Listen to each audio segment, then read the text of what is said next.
everyone, welcome to my presentation video. But first of all, let me introduce myself.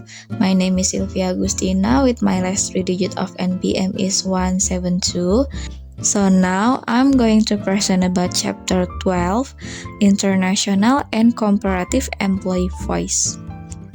And these are the topics that we will discuss today. The first one, employee voice, employee participation, and employee involvement. Second one, the European Union as a regional system of employee voice.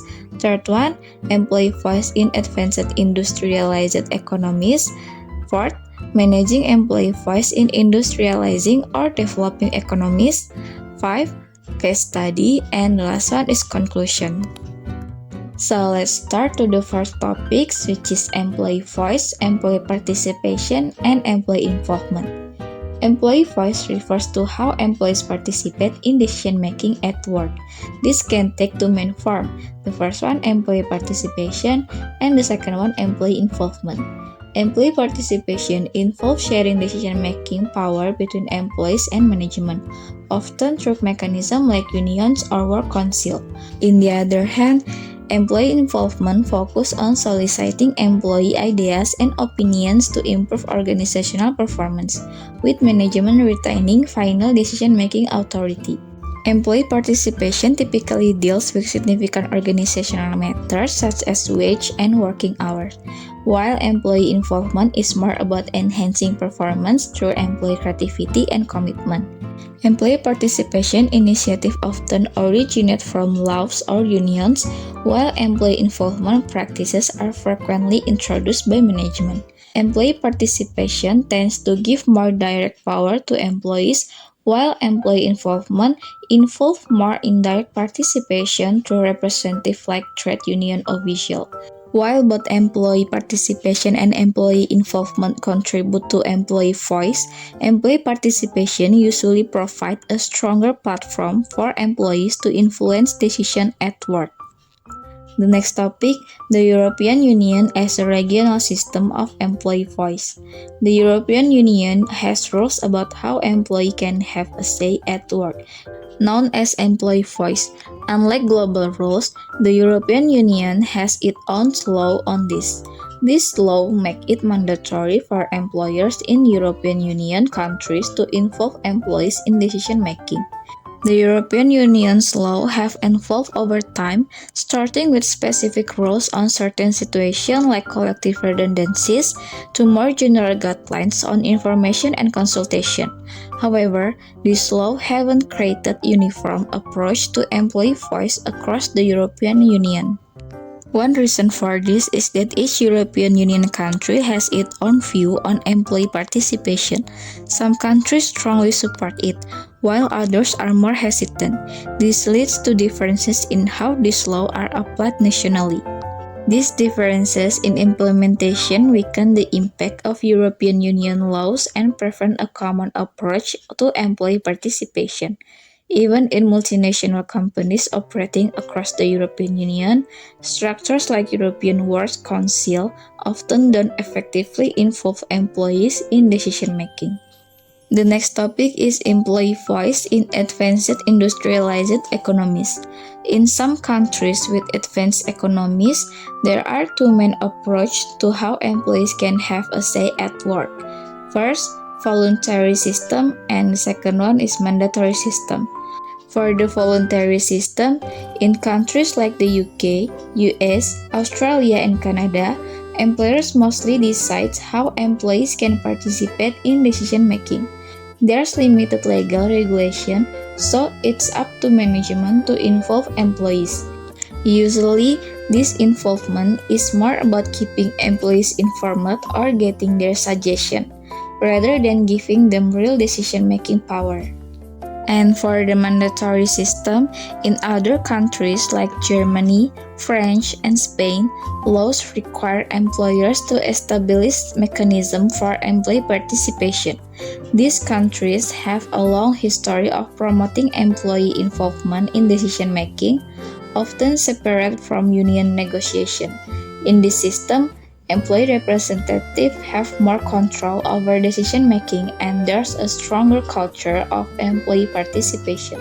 Globalization and economic change have impacted both types of system. In countries with mandatory system like Germany, economic pressure have led to conflicts between management and employee representative over issues like outsourcing and job security. While these systems have weakened in some ways, they've also become more important in negotiating terms at the company level. Multinational companies operating in countries with mandatory system sometimes try to avoid complying with local rules on employee participation. They may limit the role of employee representative or ignore legal requirements, causing conflicts with workers and unions. The next topic is managing employee voice in industrializing or developing economies. In developing countries, there's a wide range of economic condition, culture, and institution, so it's hard to analyze employee voice practice comprehensively. However, some general observation can be made. The first one is characteristic. Typically, there's a power imbalance between employers and employees, and employee voice is low. Cultural factors like hierarchy and collectivism play a big role influencing how decisions are made at work. Second one, government regulation.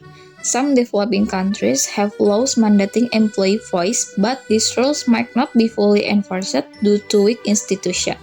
The third one, globalization impact. Developing countries are transitioning to open economies, attracting foreign investment. Multinational companies often have a lot influence in deciding how employee voice is handled. Next is the case study about Foxconn employment practice in China. Foxconn is a major electronics manufacturer operates large factories in China, producing devices such as iPhone and iPads for companies such as Apple. However, concerns have been raised regarding the treatment of workers at Foxconn facilities. Reports emerged of harsh working conditions at Foxconn, including long hours, long wage, and safety problems. The management style at Foxconn tends to focus on productivity rather than employee welfare, resulting in dissatisfaction among workers. The report sparked global outrage, prompting Foxconn to implement several changes such as raising wage and increasing safety measures. However, the incident highlights the challenge faced by multinational companies in ensuring fair labor practice, especially in countries like China with different cultural norms and economic pressure. Despite efforts to address these issues, concerns regarding workers' rights and ethical labor practice remain, highlighting the need for ongoing monitoring and improvement in global supply chains. So the last one is conclusion. From the topics that we discussed earlier, I can draw four conclusions. The first one, cultural influence. Foxconn's case in China highlights how cultural factors like Confucianism influence employee-employer dynamics. Understanding cultural nuance is key for implementing effective employee voice system. The second one, worker right. The case underscored the ongoing importance of fair treatment and workers' rights globally. Despite efforts to improve conditions, challenges persist, especially in developing economies. And the third one, role of MNCs. Multinational corporations shape labor practice worldwide. While some face criticism for poor treatment of workers, others prioritize fair treatment and worker well-being in their operation. And the last one, continued challenge. Foxconn's case revealed persistent challenges like long hours and safety concerns. Addressing this requires collaboration among government, businesses, and civil society to uphold labor rights and ethical labor practice. And now we reach the end of my presentation. Thank you for your attention and have a good day everyone.